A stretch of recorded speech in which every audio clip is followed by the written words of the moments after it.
Hi everyone, I'm Shante Dawkins and I'm a year 12 at Sutton High School, and I'm really happy to be here as the first student host in the GDST series. I was keen to host this talk as one of my A-level subjects is PE. I'm really interested about the link between physical activity and mental health. I believe it's really important that mental health is spoken about and that the stigma is taken away from it. This is the last event in which has been an incredibly first year of the GDST talk series. Our talks have been viewed over 10,000 times, and we thank you for the wonderful feedback we've had from parents, students and teachers all across the GDST family. As I'm sure you'll be happy to hear, a new series of GDST talks will be back in the autumn, so watch this space for updates. Now, some housekeeping before we start. Please can you opt for speaker view rather than gallery view for an optimal viewing experience. If you wish to submit any questions for the Q&A session, use the Q&A function, as we'd love to hear from you, so feel free to ask away.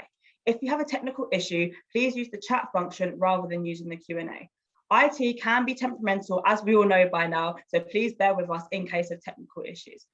I'm really pleased to be able to introduce Marissa Carrarini this evening. Marissa is a nutritionist and nutritional therapist who works with her clients to normalise and simplify food and healthy eating. This evening, we are focusing on what we can do, whether we are students, parents or teachers, to help ourselves and our children to eat and fuel a positive mindset.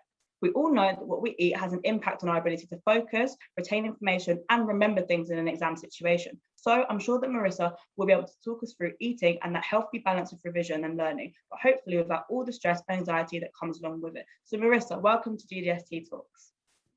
Hello, thank you for having me. My name's Marissa and I'm a nutritional therapist working in mental health. I manage a team of nutritional therapists in a private eating disorder and trauma unit in Soho, and I also work in private practice.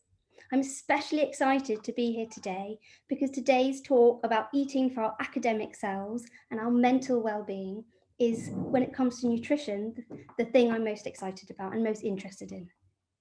That's really nice, Marissa, thank you. So you spoke about mental health well-being just now. So mental health is quite a big topic. So what would you say mental health is, and why does mental health matter so much? Yeah, so mental health isn't really about being happy, although happiness is important. I suppose my definition of mental health would be the absence of stress or anxiety or low mood, unless there's a good reason for these feelings. For example, if you have exams, you might feel stressed or worried the day of the exam or the day before, but feelings of stress and anxiety shouldn't be a regular part of your life. If you're finding that you're feeling stressed just by life, or overly anxious or low mood for no kind of tangible reason, then it's really time to start to talk to someone, because it might be an issue. And it's really important not to think this is sort of just what I'm like or just who I am. Yeah. So you spoke about anxiety and stress. So all of those things kind of tied together, but I know that not a lot of people actually know what anxiety, depression and stress is. People kind of think it's the same thing or they're similar. So can you kind of split them up and what each one actually is? Yeah, definitely. So the first thing is that, depression or low mood or anxiety or stress, it's normal to be feeling these feelings. If something worrying or sad or stressful is happening or has happened. And you should be allowed to feel these feelings for as long as you feel them. If you're expressing your feelings, whether that's to others and or to yourself, these feelings will pass. So in terms of what these different words actually mean, when it comes to anxiety would be a strong feeling of concern in a way that doesn't correlate to the circumstances. These feelings of concern may manifest in kind of like repetitive thoughts and thoughts you can't sort of just move beyond. And it also can manifest in a physical way. So we have physical anxiety when we have certain symptoms. For example, we might feel dizzy and we might feel sort of clammy, hot and sweaty. We might have digestive issues or sleep issues. Our appetite might be different. Anxiety can also make us clingy to our friends and or our family. It can make us feel that kind of like that feeling on edge feeling. And we may also struggle with our concentration, or we might be irritable. Regarding depression or low mood, again, if you're feeling low for no kind of tangible reason, then this might be an issue. Depression can present physically. We generally, but not always, in a feeling of that kind of heavy tiredness. And low mood can result in things like a lack of motivation, feeling irritated, feeling overwhelmed or apathetic, not enjoying the things you would normally enjoy. We should be sort of like getting something out of our hobbies or sport or seeing our friends and family. And if we're not, then that's a sign that maybe something isn't quite right. The other thing is that all mental health issues are exhausting. So it's really normal to be more tired, to be sleeping more, to be sleepy, to be struggling with your concentration. And, this is really, really normal. Sometimes I hear people say stuff like, I'm always kind of anxious, or I get stressed about everything, or I feel sad all the time. I think as a society, we can normalise these feelings, especially for children, no, not so much for children, but for teenagers. Yeah. However, it's really important to know that while it's normal and healthy to experience a range of emotions, if one, difficult emotion is dominating, then that's not a healthy state to be in. If you're regularly having headaches or stomach aches, this needs to be talked about with someone you trust and a solution needs to be found. So finally, before we talk maybe in more detail about this, I hope that the below and what we're going to talk about is going to be useful and helpful to promote mental well-being. I think it's important to recognise that if you are suffering, diet and nutrition alone is not going to cut it. Unfortunately, mental health is not going to be fixed by just taking, an omega-3 supplement. And generally, therapy is definitely the best way forward. Thank you. So you spoke about diet and how that's not really enough. So is a factor. So what would we need to eat to promote that good mental well-being? What was the ideas for me? Yeah, if you Google eating for good mental health, frustratingly, but not surprisingly, so many websites talk about everything we should not be eating.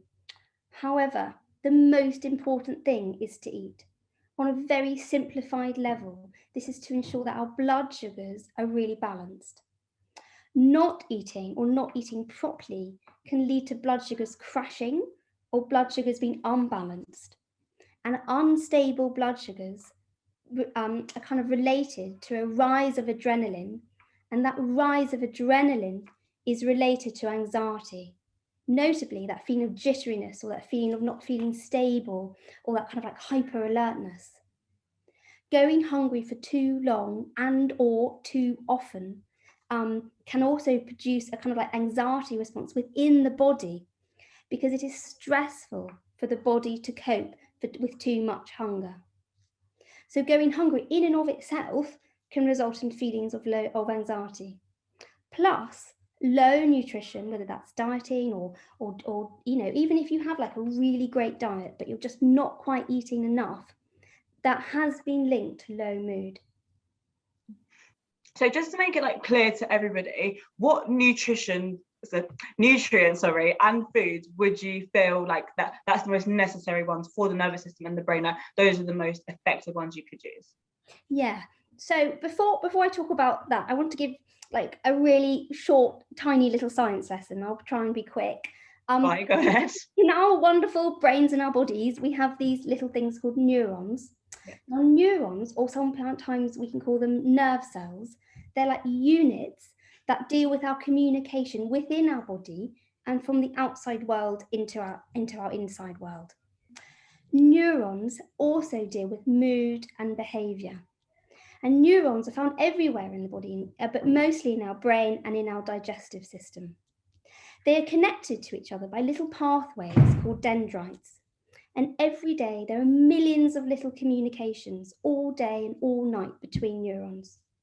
These messages are delivered from one neuron to another neuron by these things called neurotransmitters. And if this complex system is in really lovely working order, then we will feel naturally happy and we will feel contained and we will feel kind of almost like satisfied. We work and we'll play well and we'll get something out of that.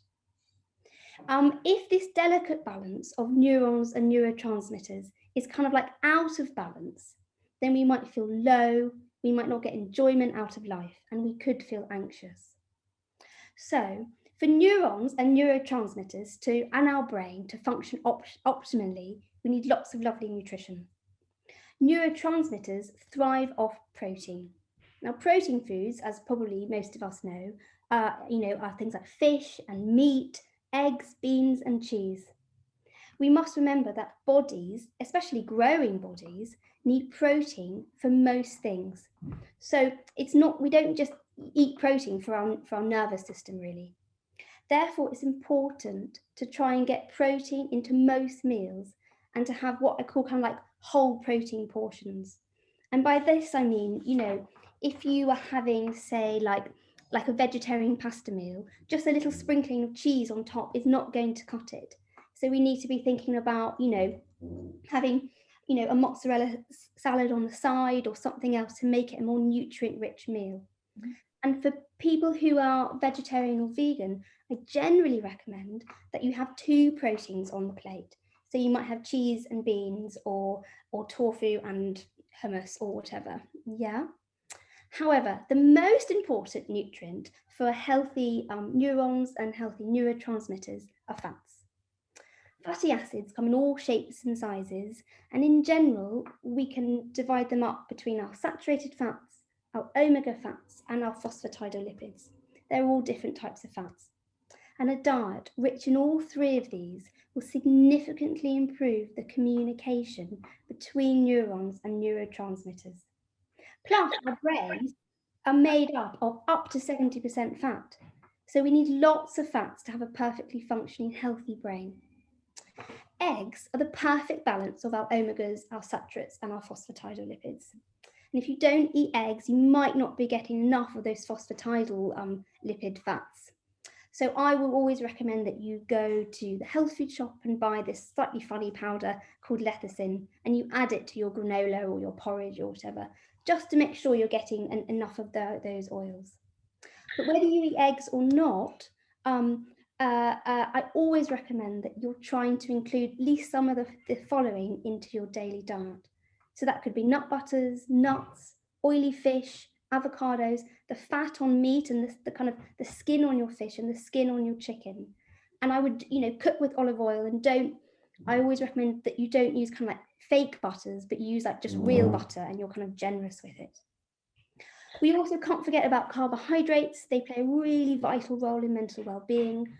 We need carbohydrates for energy, but in this instance, we need carbohydrates for energy for our brain, so that, our memory and our thought processes and our concentration can be really kind of like finely tuned. If we don't have enough carbohydrates, we can start to feel low because our brain is simply not nourished enough. We need carbohydrates to feed our neurotransmitters as well, and notably the neurotransmitter serotonin. And lots of us have heard of serotonin as that kind of like feel-good neurotransmitter. And for us to have lots of serotonin, we need to have carbohydrates in our diet. Yeah. Well, it is fair to say that all those little nutrients, like your vitamins and your minerals, do play a role in your mental well-being. My favourite, and the one I think is the most important, is magnesium. Magnesium is found in green vegetables and nuts and seeds, and it's really important for like relaxing our muscles and our mind. We need magnesium to feel physically and mentally calm. Magnesium is also really important for hydration, and we're going to talk more about the relation between hydration and mental health in a moment. Mm-hmm. And finally, another thing to look out for is something called tryptophan. And tryptophan is it's like a mini protein, and all normal proteins are made up of lots of little mini ones. And tryptophan is really important to help us sleep, and it's really important for the production of serotonin, which is that feel-good neurotransmitter we just talked about. And this mini protein is found in chicken and turkey, oats, and in cheese. So the same thing about the butters and the cheese and kind of adding things on and not eating enough and not eating too much. Rules are like made to be broken, right? So is there a rule? Is there like a set, like people are very strict with themselves these days? Would you say that's a good thing or a bad thing? Yeah, really good question. And it's funny because I say all this stuff and that's what the science teaches us and that's what we talk about. But essentially, I always think, don't worry about it. You know, if your diet is mostly balanced, nutrient rich, you know, you're adding your fats, you're having your protein, blah, blah, blah, then you're free to go, really. You're, you know, don't worry. Enjoy those social eating times. Don't worry if, you know, you don't fancy the, you know, what kind of whatever it is, and that make sure that you're having what you want and you're honoring your body, and then you'll be absolutely fine. Yeah, definitely. So talking honouring your body, the importance of hydration. So we spoke about eating and what proteins and nutrients to bring in, but hydration, how does that come into, how does that help the body? Yeah, so we all know that water is really important for our skin and our digestion and all those lovely things, but it's also really important for helping reduce anxiety. While I'd be the first to be really relaxed about someone having like a juice or a fizzy drink or whatever that is, you know, pure water is the really best for hydration. If you don't like water, then adding some cordial is absolutely fine. And as an aside, I always think that if we have a fizzy drink, we should be having like a normal one, so not like a diet one, because diet fizzy drinks have been linked to blood sugar instability, they've been linked to low mood, and they've been linked to overeating. As an aside, the other thing we need to stay really hydrated is lots of fats, because when we drink water, then the water goes in the cell, and then it's the fats that help keep it in the cell. A bit like the bodyguards, yeah? So, you know, I often see people who drink loads, but they have quite a low fat diet, yeah? And so they still complain of like brain fog, bad skin, slow digestion, and notably anxiety. In which case, when we include more fats in the diet, generally this really improves. Okay, so helpful and your diet and everything, how it works together with the brain. So we spoke about earlier about how we're going to go on to exams and study it in revision, because that's really important at the moment. You know, everyone's doing exams, everyone's got work to catch up on from lockdown and COVID. So eating well, that's really important, especially over lockdown, people kind of falling out of those habits. So eating well for exams and for study, how, like, you know, in the morning when you're going to school, eating breakfast, like how important are those things? Yeah, so just like when we do anything sort of additional, whether that's, you know, a hobby or a sport we enjoy, when it comes to food and exams, we just need more of the same, because we're not doing anything different to what we normally do. You're just doing your schoolwork, but you're just doing a bit more of it. Therefore, you'll be using up your food at a bit more of a faster rate. Yeah. So, and if you don't nourish yourself adequately, you know, your concentration and your memory might not be as finely tuned as it could be. Plus, you might find yourself more stressed and more anxious about the whole thing. I'm mindful that this year's exams aren't like normal, and from what I've understood, they're more like a little bit difficult this year. Yeah, a little bit different, and they're more like little pieces of work or like little tests. But I think the same thing still applies, because, you know, yeah, you might not be having that big 3-hour exam, but if you're working hard and you're trying your best, then your nutritional needs will be that bit more intense. So, because you'll be using your nutrients up faster, it's really normal that you're going to be more hungry and or more tired and more thirsty, yeah? And this needs to be honoured. So really the biggest advice when you're studying is to really listen to your body and respond to what it's saying. Yeah, keep the basic diet of the protein, the carbohydrates and the fats, and feeling free to have second helpings if that's what you want, yeah? But also feeling really free about your snacks. Your energy needs will be more intense. So whether, you know, whether you're having peanut butter on toast or a donut, it doesn't really matter, because there's probably a good reason for you making those choices. Yeah. Yeah, Carrie, no, you go ahead. Okay, great. So the same thing with like eating, like, you know, cake and donuts. Comfort eating is really, really common, especially within teenagers nowadays as well. So what do you think about comfort eating? Like, do you think it's a problem? Do you think, is there a specific way it could be combated? Do you have any opinions on that? Yeah, so that's a really, really good question.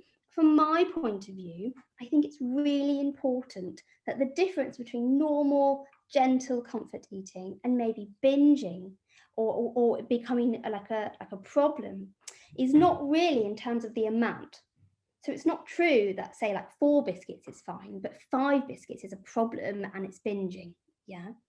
The difference is more in terms of how you feel. I think the following kind of comfort eating is normal, safe, and healthy. Maybe you're feeling a bit so kind of like down, and so as well as doing normal kind things to to help you feel better, like maybe you're watching something funny, or you're talking to friends, or you're expressing your feelings through something arty or creative, you may also want to get something nice to eat or have a fun snack, and that's really normal. Or maybe you're feeling low, so like, you and your friends go and get a milkshake and have a chat. That's all really normal, yeah? Mhm. However, if you start using food to soothe, or if you're feeling anxious, if you don't have certain foods or a certain amount of food, yeah? Or if you're using food instead of talking or expressing, finding that you're hiding food, or you're finding that you're secretly eating, then this is more of a problem, yeah, and it needs to be talked about. Yeah, definitely. I really agree with that. So just off of that as well, like diets and unhealthy diets and healthy diets, like they don't really promote mental well-being. Like it's a different thing, if that makes sense. So why do you think that is? I know you have some opinions on that. So why do you think it's a difference? Yeah, so I hope to have made clear that we all need lots of lovely nutrition, and we need to really listen to our bodies to be mentally well and to thrive academically. When it comes to diets in teenagers, well, I do worry about the sort of physical consequences that can result from dieting. What I really worry about is the clear link between dieting and anxiety, and dieting and low mood. We simply cannot be mentally strong if we don't have enough nutrition to promote all the millions of things that have to happen in our body for us to feel happy, for us to feel calm, and for us to feel fundamentally ourselves. In my clinic, I've seen time and time again how reducing one's nutrition to even like a bit below what you would standardly need to be well can swiftly result in issues with cognition, issues with happiness, and issues with calm. Yeah. Okay, that was really lovely. So those are all of my questions. So now I'm going to have a look at the chat and see what questions are in there. So if you do have any questions, please feel free to put them in the chat function now. And Marissa, I hope you're okay with answering all of them. Yeah, sure. That's brilliant. Okay, so you mentioned about carbs and a balanced diet, but what about girls developing their menstrual cycles, and how do you manage those cravings at a time of the month? Well, when we have our period, our nutritional needs are really, really high. Yeah, it's quite it's tiring having your period, and you do need more energy in terms of actual, kind of like carbohydrate grams and the energy we get from those carbohydrate grams. So we are going to feel more hungry.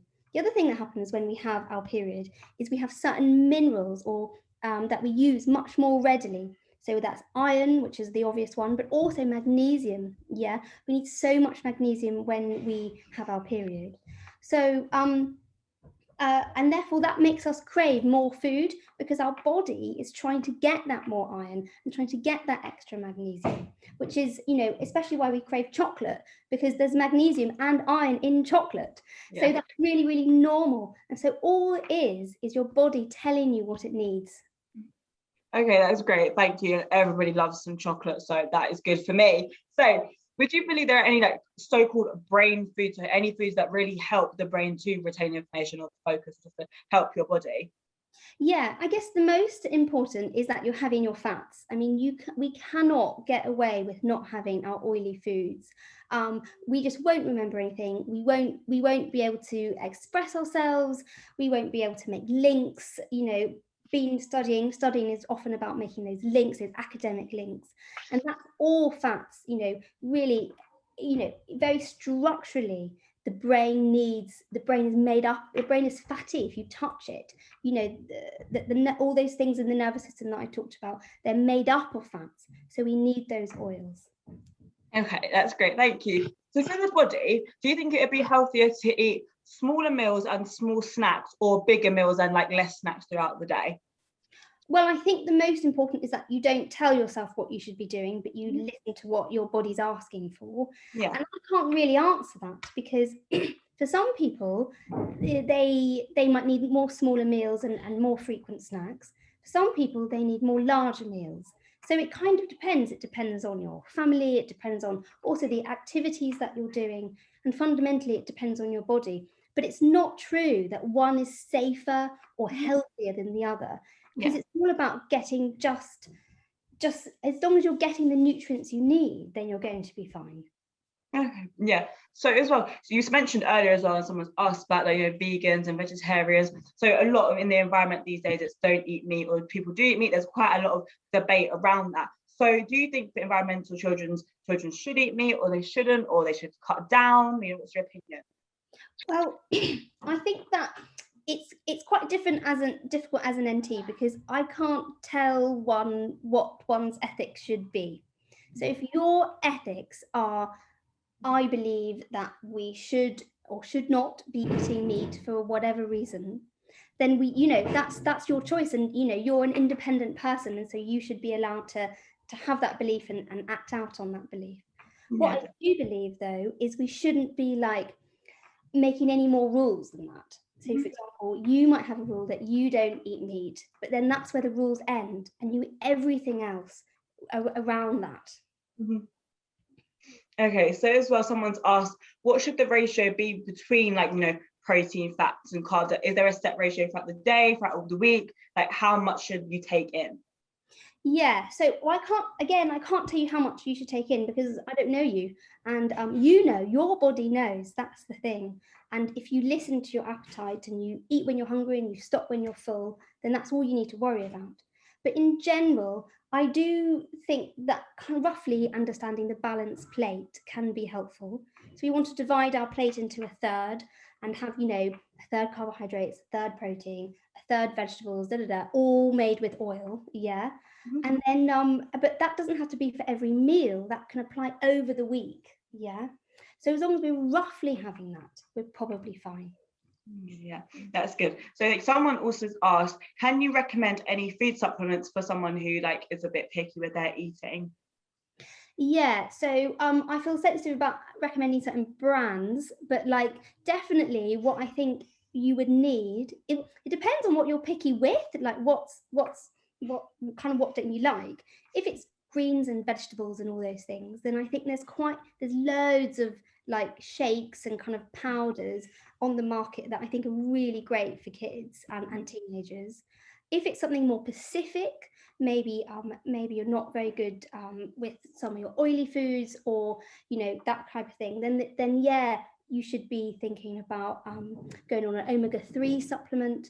But it kind of depends on what's going on for you. But definitely I would go to a health food shop and talk to them and see what they say. Yeah. Okay. So could you suggest an ideal snack for a school that only allows foods that are nut free? So, they have their bars and they have those little snacks, but are there any other healthier options that you could say that don't have nuts in? Yeah. So if we think of snacks, generally our snacks, if we're having enough protein in our meals, yeah, our snacks should probably be quite carbohydrate based. So then I'd be thinking of things like fruit, obviously, but also things like flapjacks and that type of thing that has a good, you're getting a bit of nutrients in, but you're also getting those carbohydrates in. And also fundamentally something that you enjoy. I think that we live in a world that tells us that, if we have a chocolate bar, somehow that's less good for us. We're not going to thrive as much. We're not going to be as productive or as successful. I'm going to look different. But really, that's not really the case. Yes, we can't only eat chocolate bars, but really, if that's what we want and that's what our body is telling us, then it's absolutely fine.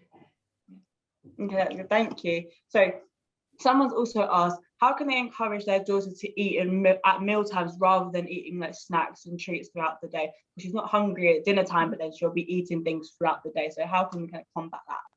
Yeah, I think that's, first of all, I think that's really normal. I sometimes think that maybe, I mean, obviously family life is complicated, but maybe having dinner a bit earlier, you know, because when we're getting home from school, everyone's tired and hungry. So then we need to be eating. But then, you know, if family dinner is really late, then inevitably the child is going to need lots of snacks to keep her going. So maybe having dinner earlier and involving the kid in dinner, like what does she want to eat, what would be interesting, maybe she Yeah. wants to cook or whatever. And then also it not being a rule that she can't eat later, so if she wants a dessert, then that's also obviously fine. Yeah. Okay, that's good. Can we eat protein to replace carbs? No. The thing is when we do that,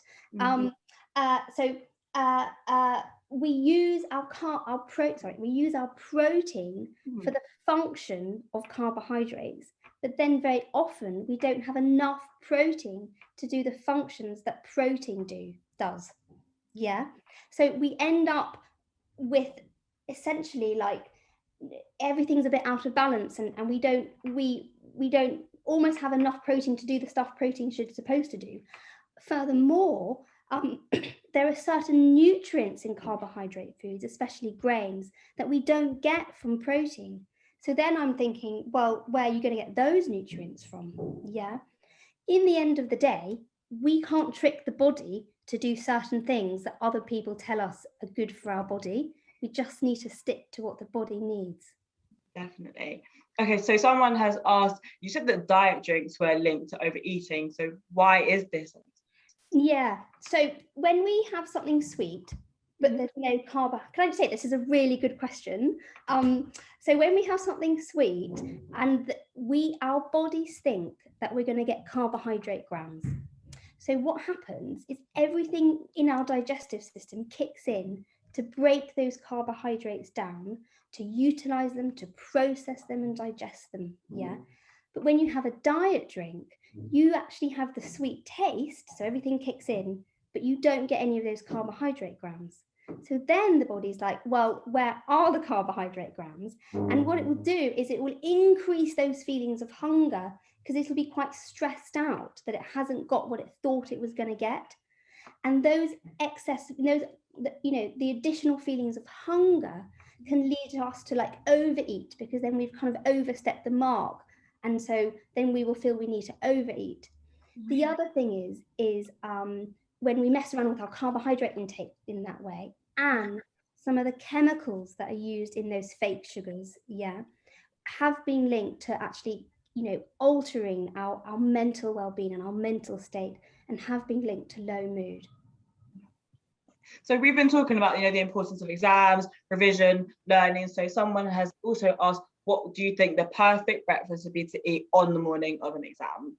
Yeah, so it's a lovely question. I would say quite boring. We probably just need some eggs on toast. Yeah, so you've got your fat, you've got your protein, you've got your carbohydrates, and then you're all good to go. Yeah, and it should really sustain you. So I probably would say eggs on toast.